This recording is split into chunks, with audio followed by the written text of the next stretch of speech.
कई साधकों का यह प्रश्न होता है कि क्या राधा जी का एक नाम अहो देवी भी है।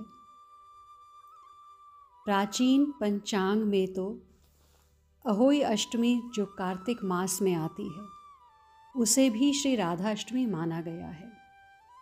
अहो देवी नाम से ही अहोई अष्टमी पड़ा है। अहो देवी ये नाम श्री राधा रानी का ही है। अहो देवी का अर्थ क्या होता है?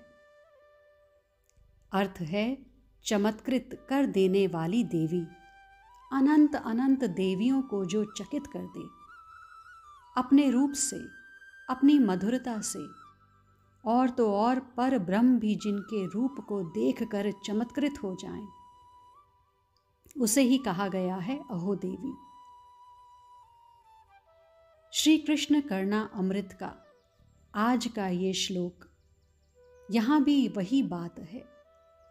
ये नवल किशोर कैसा है? बिलमंगल ठाकुर जी बताते हैं यह नवल किशोर विचित्र है, जो देखे वही चमत्कृत हो उठे। इसमें क्या है ऐसा जो तुम्हें विचित्र लगे? उसी समय बिलमंगल अवनी में गिर जाते हैं और बड़े ध्यान से उन नवल किशोर के चरणों को देखने लगते हैं। उन्हें रोमांच हो रहा है। श्याम सुंदर के चरणों को देखने मात्र से उनका रोम रोम प्रफुल्लित है। आहा, इन्हीं चरणों का तो मैं ध्यान करता था। लेकिन जितना ध्यान करता, ध्यान में ये चरण जितने सुंदर लगते थे, उससे तो कई गुना सुंदर हैं ये। आहा, जिन चरणों के प्रकाश से मेरा हृदय प्रकाशित होता रहता था, आज वही चरण मेरे सामने साक्षात हैं। बिलमंगल के नेत्रों से प्रेमाश्रु बहने लगते हैं। आहा, इनके चरणों में तो शंख के चिन्ह हैं, चक्र के भी चिन्ह हैं, कमल के भी।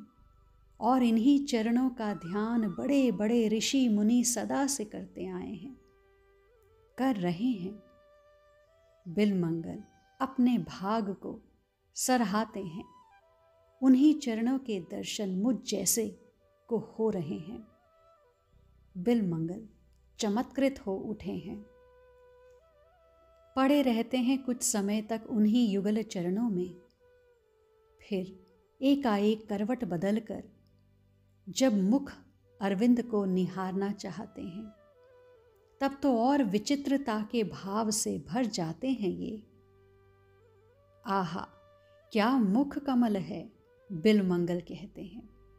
इस मुख कमल का दर्शन मैं कर चुका हूँ। ध्यान में कई बार इस मुखारविंद को मैंने निहारा है, लेकिन ये प्रत्यक्ष में तो और भी सुंदर है, बहुत सुंदर है। बिलमंगल कहते हैं शब्द सीमित हैं, परंतु इनका सौंदर्य असीमित है, अद्भुत है, विचित्र से अति विचित्र है। मैं क्या कहूँ? आहा, मेरे नेत्र सूर्य की किरणें बन गई हैं और इनका मुख कमल है। विचित्र से भी विचित्र है ये तो। मेरे नेत्र जितना इनके सौंदर्य को निहार रहे हैं, उतना ही इनका सौंदर्य बढ़ता जा रहा है। मानो कमल खिल रहा है और बिलमंगल चकित हैं, जैसे सूर्य की किरणें कमल को खिला देती हैं। ऐसे ही मेरे नयन की तृषा भी इनके सौंदर्य माधुर्य को खिला रही है। आहा, मैं चमत्कृत हो उठा हूँ। बिलमंगल नाच उठते हैं ये कहते हुए।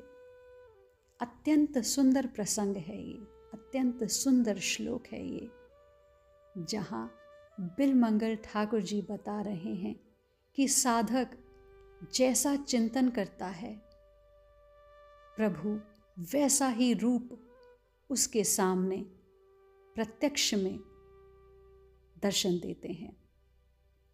जैसा जैसा भाव भगत का बनता है, भगवान उसी भाव को स्वीकार करके रूप लेते हैं और साधक की तृषा ही वह सूर्य है जिससे इन नवल किशोर रूपी कमल का खिलना है। तो जितना जितना भाव साधक बढ़ाता जाता है, जितनी जितनी प्यास, जितनी तृषा साधक की बढ़ती जाती है, उतना ही प्रेम से प्रभु दर्शन देते हैं। कहते हैं ना, जितना गुड़ डालोगे उतनी मिठास आएगी। ये वही बात है, जितने भाव से प्रेम से चिंतन करोगे उतना ही अद्भुत दर्शन पाओगे। जितना तरसोगे, तड़फोगे इनके लिए, उतना ही आनंद पाओगे, उतने ही आनंद स्वरूप दर्शन पाओगे। अत्यंत सुंदर श्लोक, अत्यंत सुंदर दर्शन।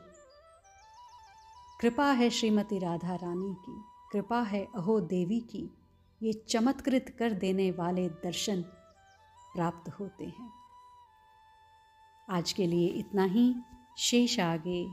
श्री राधा।